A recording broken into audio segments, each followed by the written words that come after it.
French tank squadrons used to have these interesting pseudo-infantry platoons charged with protecting the tanks. At their core was the VAB T2013.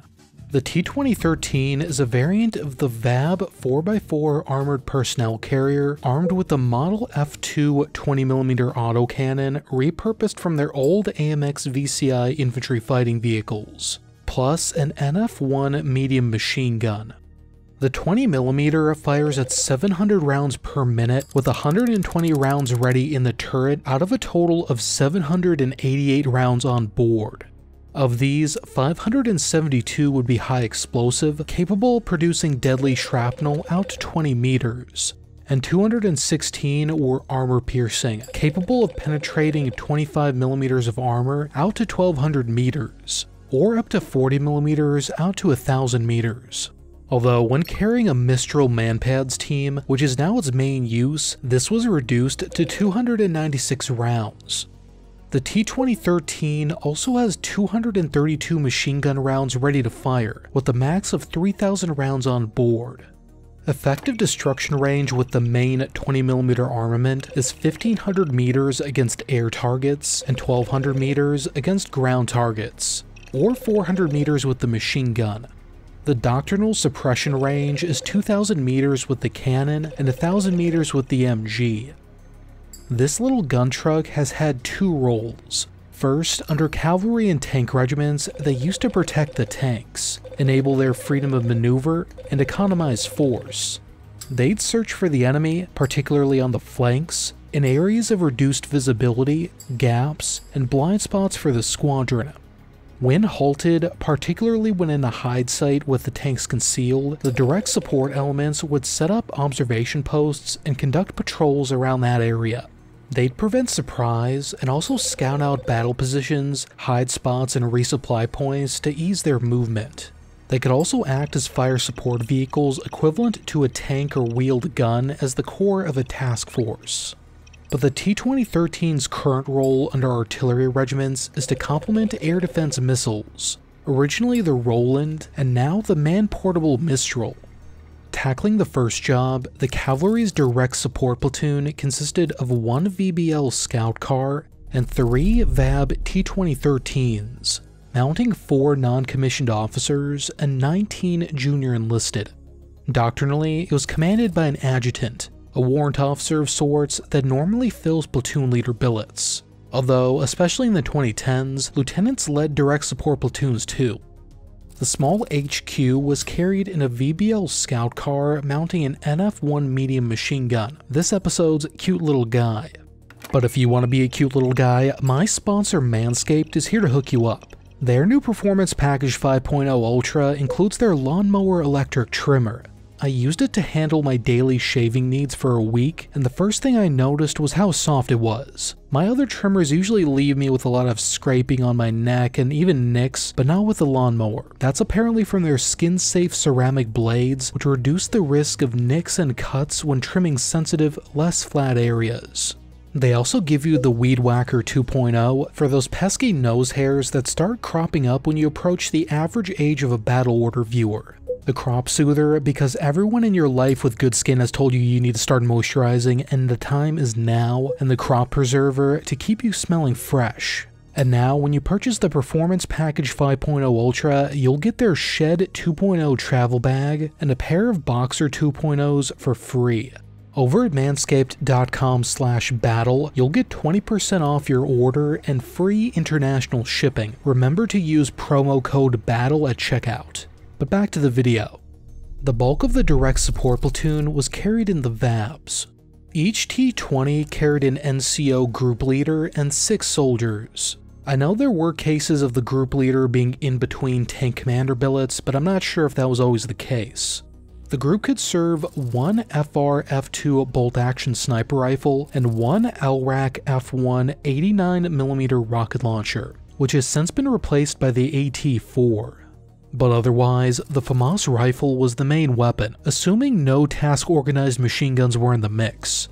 In videos featuring the group, generally I've seen 5 troops dismounting, leaving a driver and gunner in the VAB. These platoons were directly subordinate to tank squadrons, company-sized units with Leclercs, or at the time AMX-30s.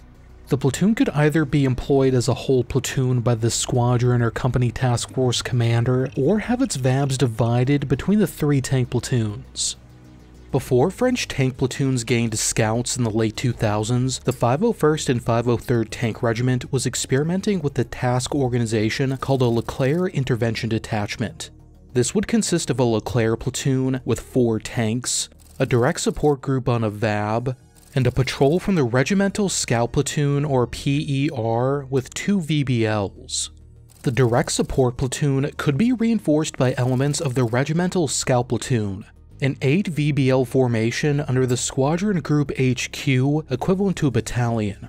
The opposite was true too. 1 or more VAB T20s could also reinforce the regimental scouts. The parachute cavalry regiments on ERC 90s and wheeled gun regiments on AMX 10 RCs had a similar formation in the 90s and early 2000s, but it was called a Regimental Protection and Intervention Platoon and was located in the Regimental Command and Logistics Squadron. It filled a similar role as the direct support platoon, but for the regimental command post. While these platoons weren't as capable as infantry, they could take some burden off of the infantry. With a unit for ancillary tasks, the infantry platoon attached to the tank squadron could focus on the main mission. Tasking just 1 rifle squad with a less important job out of a platoon that only has 3 plus a weapon squad is already a significant degradation to bayonet strength. Likewise, having a group of dismounts to scout out positions for the tanks meant the tank platoons wouldn't have to dismount crew members to conduct the recon themselves. Even when occupying a battle position or probing the enemy, the VABs taking contact first would reveal information about the enemy without the tanks getting engaged early. If a tank platoon was engaged first, 1, the enemy would know they're up against tanks and react accordingly, and 2, if they can't extricate themselves, the tank squadron would only have about 2/3 of their tank platoons to react with. And if the initial contact goes south, they may have to waste resources to get them out of there. The direct support units making first contact meant the tanks themselves retained their freedom of maneuver and had more time and space to act. Outside of direct combat, the platoon could also provide an escort and security to the tank squadron's logistics train, the TC-1, or the battalion trains, the TC-2, which would otherwise have to be done by an infantry platoon or the trains themselves. Direct support units could also reinforce infantry units in the same manner as a tank platoon, providing mounted fire support. The French are known for putting their Leclerc tankers and VBLs and AMX 10 RCs for overseas deployments, so the direct support platoon could be a primary cavalry unit given the right enemy, terrain, and context. An example of this was in Afghanistan, where the French deployed company task forces consisting of 1 AMX 10 RC platoon, 2 direct support platoons, an infantry platoon, and an engineer platoon. In that case, the direct support platoons were actually getting reinforced with an infantry squad and AMX 10 RC instead of the other way around. In terms of firepower, the platoon was capable of engaging light forces and low-flying aircraft with its autocannons. VAB T-20s actually originally acted as close protection for Roland surface-to-air missile batteries on a 1-for-1 basis and carriers for spare crew members. Today, the T-20 is mostly used by air defense batteries, transporting some of the Mistral Manpads platoons as an alternative to the truck-mounted Pamela platform. Task organizing on VABs complements the Mistral by covering its dead zones, providing the teams a ride under armor, meaning coverage closer to the front, providing security for the platoon command post, and giving the Mistral platoon a convoy escort capability. T-20s also enhanced firepower in urban environments. Aside from close security, they could be used to fix and isolate enemy strongpoints so the tanks and infantry could reduce them. Secondary roles included transporting the wounded and prisoners picked up by the tank squadron, since they were equipped with personnel carrying vehicles. Interestingly, as trained tankers, the platoon also provided manpower depth. If a Leclerc or AMX 30 tank crew was down due to losses or regular shortages, they could fill in. Rest is also a very important commodity, so during high-tempo operations, tankers could be swapped out with fresher personnel to maintain the crew effectiveness. More bodies also makes it easier to spread sleep around while maintaining security when halted.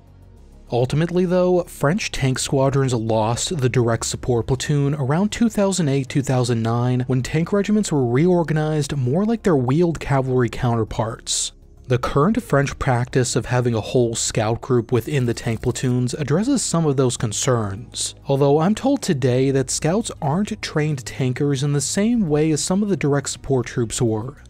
At the same time though, the new Brigade Scouting and Investigation Squadrons, or EEIs, did gain a direct support platoon as their 4th platoon, replacing the ground surveillance radar platoon. This was similar to a common task organization called the Recon, Intervention, and Direct Support Squadron, which I'm assuming is pronounced ARRIERE. It combined varying numbers of VBL scout and direct support platoons for deployments. But unlike the EEIs, these appear to have been ad hoc and a more generic term for VBL and VAB T20 task forces. For example, the 6th and 12th Cuirassiers, a main battle tank regiment, generated ARRIEREs for deployment to the Ivory Coast in the mid-2000s. But around 2011, the direct support platoons were transferred to the new Engagement Support Squadrons, or EAEs.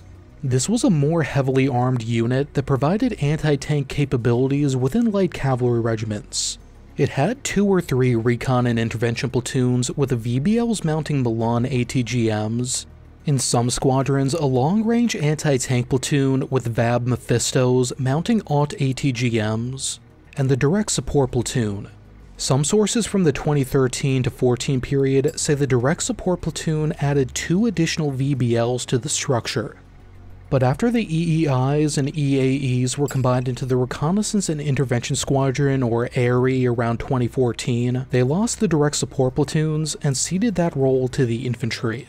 If you want to learn more about French armored forces, check out this video on their long history of mixing light vehicles into tank units from today back to World War II. I'll see you over there.